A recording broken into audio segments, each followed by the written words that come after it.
वेदांत के प्रमुख सूत्र 1 अहम ब्रह्मास्मि, मैं ब्रह्म हूं। बृहदारण्यक उपनिषद 2 तत्वमसि, वह ब्रह्म तू है। छांदोग्य उपनिषद 3 अयम आत्मा ब्रह्म, यह आत्मा ब्रह्म है। मांडूक्य उपनिषद 4 प्रज्ञानम ब्रह्म, प्रज्ञान ही ब्रह्म है। ऐतरेय उपनिषद 5 सर्वम खल्विदम ब्रह्मम, सब ब्रह्म ही है। छांदोग्य उपनिषद 6 सत्यमेव जयते नानृतम सत्येन, सत्य की ही जीत होती है, असत्य की नहीं। मुंडक उपनिषद 1 एकमेवाद्वितीयम, एकम एवं अद्वितीयम, ब्रह्म ही एकमात्र सत्ता है, उसके अतिरिक्त कोई अन्य दूसरी सत्ता नहीं है।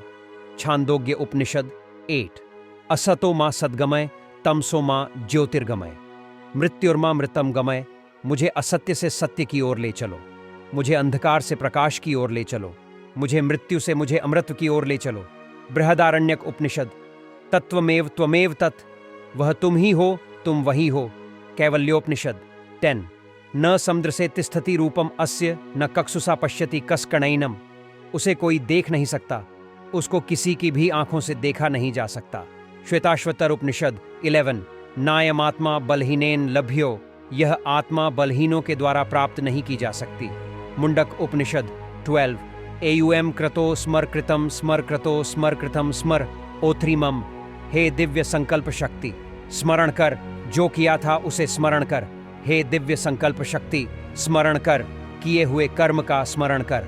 ईशोपनिषद 13 विद्यया विन्दते मृतम, आत्मा स्वयं अमर है और मनुष्य को अमर बनने के लिए केवल उसे जान लेने की आवश्यकता है। श्लोक अनुसार अर्थ, विद्या से अमृतत्व की प्राप्ति होती है। केनोपनिषद नाल्पे सुखमस्ति भूमैव सुखम भूमा त्वैव विजिज्ञासितव्य, छोटे और सीमित रहने में कोई सुख नहीं, विशाल होने में ही सुख है, विशाल बनो।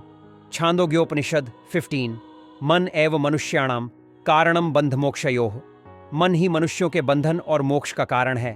ब्रह्मबिंदुपनिषद 16 एयुएम पूर्णमदः पूर्णमिदं पूर्णात् पूर्णमुदच्यते, वह अज्ञात ब्रह्म पूर्ण है, यह प्रतीत ब्रह्मांड पूर्ण है, यह पूर्णता उस पूर्णता से उद्भूत हुई है।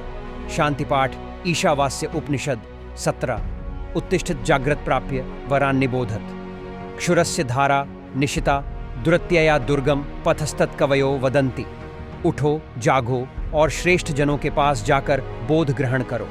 विद्वान मनीषी जनों का कहना है कि ज्ञान प्राप्ति का मार्ग उसी प्रकार दुर्गम है जिस प्रकार छुरे के पैना किए गए धार पर चलना। कठ उपनिषद 18 रसो वै सह रसम ह्यवायन लब्ध्वानंदी भवति, यह अस्तित्व जो बहुत अच्छी तरह तथा सुंदरता से रचा गया है, यह वस्तुतः अन्य कुछ नहीं, इस अस्तित्व के पीछे छिपा हुआ आनंद रस ही है। जब प्राणी इस आनंद को, इस रस को प्राप्त कर लेता है तो वह स्वयं आनंदमय बन जाता है।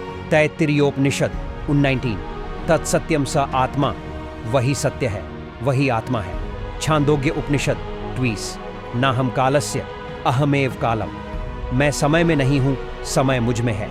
महानारायण उपनिषद